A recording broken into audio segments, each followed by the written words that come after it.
Moisturiser challenge பண்ணிட்டு இருந்தாங்க. இப்போ நான் ஆல்ரெடி வந்து கீ மாய்ஸ்சரைசரும் ட்ரை பண்ணேன். இப்போ நான் வந்து கோகனட் ஆயில் மாய்ஸ்சரைசர் வருதான்னு சொல்லி ஒரு ட்ரை பண்ணி பார்க்க போகிறேன். வாங்க வீடியோக்குள்ள போகலாம். இப்போ வந்து ஆயில் மாய்ஸ்சரைசர் செய்யறதுக்கு தேவையான பொருட்கள் பார்த்தீங்கன்னா அதே தான். நான் இதில் வந்து 3 டீஸ்பூன் வந்து ஆயில் எடுத்திருக்கேன். அப்புறம் கொஞ்சம் தண்ணி, அப்புறம் அந்த சுத்துறதுக்காக நம்ம கிளாஸ் எடுத்திருக்கேன். ஏதோ லைட்டாக வர மாதிரி இருக்கு.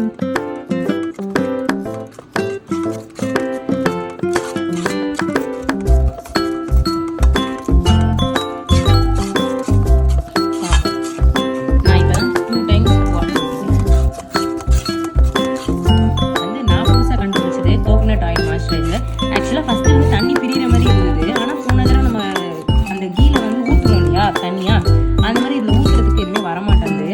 இப்போதைக்கு நான் 2 ட்ராப் தான் போட்டேன். வருது பார்ப்போமே. ஆக்சுவலாக ப்ராப்பராக வர மாதிரி எனக்கு ஃபீல் ஆகலை. ஸோ அதனால் நான் வந்து போயிட்டு இப்போ ஆலிவேரா ஜெல் வாங்கிட்டு வந்தேன் சிஸ்டரு. ஸோ இப்போ இதை நான் ஆலிவேரா ஜெல்லை விடுறேன். அப்போ தான் ஒரு க்ரீம் கன்சிஸ்டன்சி வருன்றதுக்காக தான். வாட்ரு ஆட் பண்ணால் இது சரி வரல. 3 ட்ராப்புக்கே வந்து எண்ணெய் வந்து பிரிஞ்சே வரல. ஸோ அதனால் நம்ம இதுக்கு பதிலாக ஆலிவேரா ஜெல்லை ஆட் பண்ணிக்கலாம். ஆல்ரெடி எனக்கு காலையில் அந்த கீ மாய்ஸ்சரைசரை பண்ணி நாக்கு தள்ளிடுச்சு. அதனால் என் கை ஆல்ரெடி உடஞ்சிருச்சு.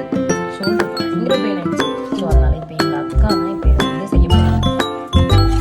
சுற்று எவ்வளோ சுற்ற முடியுமோ சுற்று, கை வலி வந்தால். ஆனால் இப்போ இந்த ஆலிவேரா ஜெல் போட்டோன்னே நல்லா க்ரீம் வருது. பார்ப்போம், நம்பிக்கை இருக்கு. வெயிட் பண்ணி தான் பார்ப்போமே. 4 மணி நேரம் சேலஞ்ச் மாதிரி இல்லை. நானே சுற்ற ஆரம்பிச்சிட்டேன். இது 4 மணி நேரம் சேலஞ்செலாம் இல்லை. இது வெறும் 3 ட்ராப் தண்ணி மட்டும் தான் விட்டுட்டு நான் வந்து இப்போ இந்த ஆலிவேரா ஜெல் போட்டு வந்துருச்சு.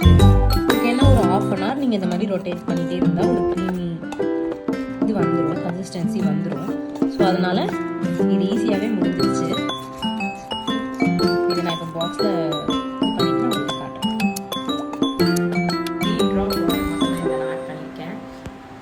இதில் பார்த்தீங்கன்னா அந்த அளவுக்கு வாட்டர் ஊற்றினா தனியாக அந்த கீழே பிரிஞ்சு வர அளவுக்குலாம் நான் பிரிஞ்சு வரல. இது ஜஸ்ட் ஒரு ட்ரை தான் நான் பண்ணி பார்த்தேன். ஆக்சுவலாக உண்மையாலுமே நல்லாவே வந்திருக்கு. ஒரு க்ரீமி அந்த இதுக்கு வந்துருச்சு. ஆக்சுவலாக பார்த்தீங்கன்னா தெரியுதா? ஆக்சுவலாக நான் இதில் என்ன பண்ணேன் அப்படின்னா, இதில் நான் வந்து அந்த பேஸ்ட்டே வரல. ஆக்சுவலாக வந்து எண்ணெய் ஒரு 3 ட்ராப் வாட்டர் போட்டு நல்லா இதை ரொட்டேட் பண்ணும் பொழுது ஓரளவு கலர் மாறிச்சு, ஓரளவு வந்துச்சு. பட் ஆனால் அந்த இதுவாக வரல. ஸோ அதனால் நான் இமீடியட்டாக நான் இதில் என்ன பண்ணேன் அப்படின்னா, நான் வந்து ஆலிவேரா ஜெல் இதில் ஆட் பண்ணியிருக்கேன். இப்போ நான் இதில் வந்து ஆலிவேரா ஜெல் ஆட் பண்ணோன்னா நல்லாவே வந்து இந்த திக்காக வந்துச்சு. ஸோ நம்மளோட கோகனட் ஆயில் மாய்ஸ்சரைசர் ரெடி ஆகிடுச்சு. இந்த வீடியோ உங்களுக்கு பிடிச்சிருக்குன்னு நினைக்கிறேன். நீங்களும் இதை ட்ரை பண்ணி பார்த்துட்டு எனக்கு கமெண்ட் பண்ணுங்கள். டாட்டா.